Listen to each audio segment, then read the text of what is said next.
condom.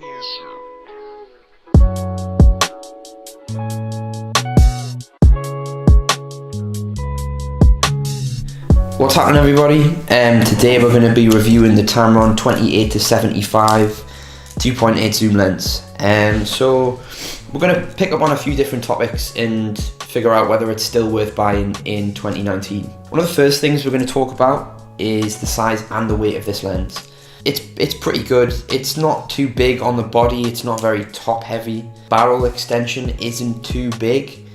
You get something smaller on a G Master, but for the size and the weight benefits of this, it's spot on. It looks good at the hip on a strap. It doesn't look too big, it doesn't look silly, which is what I find with a lot of mirrorless zoom lenses. They're just way too big and top heavy and just don't look right. But this seems pretty at home on the body of the A7 III. Another thing we're going to talk about is the autofocus on this lens. It's really quick. I would compare it to a lot of primes in terms of its speed. You can ping it round in lots of situations, shooting street photography, action. It's reliable. I trust it on my camera, and that's why it's there probably about 80% of the time. The third thing we're going to talk about is who would buy this lens and what uses does it have. So the main reason I picked it up towards the end of last year was I shot on primes. I had a big range of primes. The focus was reliable and they were just nice and sharp. But I found I was switching lenses all the time and it just wasn't ideal. I was missing shots and it wasn't very professional. So I ended up swapping to this lens. I mean, I've got these three lenses that I had and used all the time. This is the that's the 85, sorry. This is the 50 and this is the 35. These are all native lenses. So I pretty much compressed these three into this one lens. It's never been off my camera. The bokeh off it, even at 2.8, if you use a longer focal length, is really good. As I said, the focal distance of this lens is really short. You can go in really close, so you can get that good bokeh from something like an 85 by just punching in and going a little bit closer. You'll get that depth quite easily.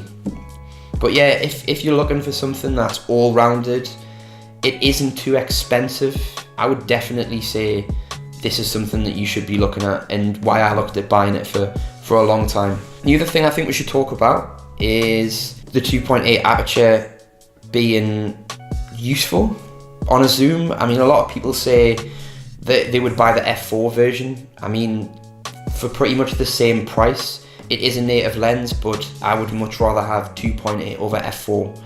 I feel like if you did buy the F4, you would probably just end up wishing that you'd bought the 2.8. So in the long term, it's probably going to save you money and less hassle. Another thing we can talk about is the comparison between that and other zoom lenses. We can talk about the focal length specifically on something like the G Master version or Canon's alternative. I mean, this is a constant debate, like, will you notice the difference between 28 and 24mm? For me personally, I don't notice it. If you maybe had a 24 and then came to this, maybe you might notice the 4mm. It could make a difference when shooting a video like this or shooting a wide open landscape. You might notice it. But as I said, personally, I haven't had a zoom lens, so the 28 for me is plenty wide enough. I don't really need any wider than that. I'm not doing any handheld shots. It's perfectly fine for me. I shoot all of my gimbal work with this lens at 28 and it's plenty wide. For them 4mm, you're looking at the F4 version, which is pretty much around the same ballpark in terms of price. Or you're looking at the G Master for the same aperture, which is double the price. And for me, I would rather pay half the price and lose out on 4mm. So I would say this lens is wide enough, totally. I mean, you just want to saving money on certain things. Like, I could put so much more in my camera bag, saving that extra £800. I could have bought 2 gimbals, you could buy a drone, you could buy so much stuff to put in your camera bag, or another lens. It's not really worth it. think now we're going to talk probably about the cons of the lens. Like, I've loved this lens since I bought it. There is certain things that I don't like, and other people have said that they don't like, which I agree. The build quality. The build quality isn't great. I even compare it to something like the 85, which is a Sony native lens. The metal finish on this is way superior. It feels better in hand, feels more solid. I mean, people have done, I'll do like a, you can hear that. I'll put it up the microphone, which you can't see, but that sounds really plasticky. If I do it with this lens, you hear that? It's more solid. You might not be able to pick it up on the mics, but for me, I've really noticed the difference. Even just on the focus and the zoom rings, the quality, you can feel the difference. I mean, as I said, it's worth it for me. The build quality isn't a huge factor. I'm pretty careful with my lenses to stay in my camera bag. I'm not too silly with them, so I don't notice it massively. It's not a deal breaker for me, and probably not for a lot of people. So the other factor, which is definitely a con, I don't notice because I've never had a zoom lens before, but the zoom ring is actually on the front of the barrel. I don't know whether you can see. So the zoom ring's actually here. So for me, I don't really notice. I don't mind. Like, when I shoot on my gimbal, I usually have an autofocus, so I don't mind touching the zoom ring at the back. And I shoot in autofocus pretty much all the time. Only in certain situations in video will I take it out of autofocus. So it's not a deal breaker for me either. I don't have any other zoom lenses. I guess if I did buy another zoom lens, 70-200, I might notice. But apart from that, I don't really notice the difference. Yeah, so all in all, it's a really, really good lens. It's solid.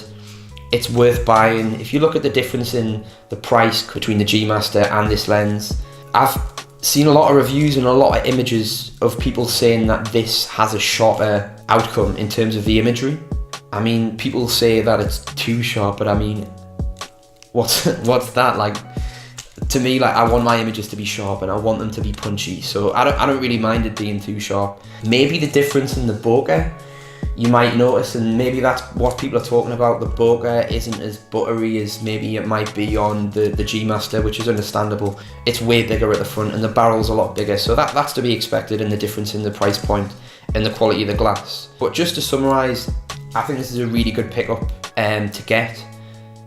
I'd budget it and think about whether it's something that you can have. But to stress, like, these three lenses, well, more so these two are pretty much out of commission for me. Like, this is a 50-1.8, this is a 35 2.8. I don't use either of these lenses anymore because this fulfills the needs of that by far. I'd say for the majority, what's in my kit bag is this 85 and this zoom, and I get all of my shots out of these two. They're in my camera bag. If I want a lighter setup in my bag, these two is probably what I'll have. Thanks very much for watching, and keep an eye out for more videos. Thanks a lot, man.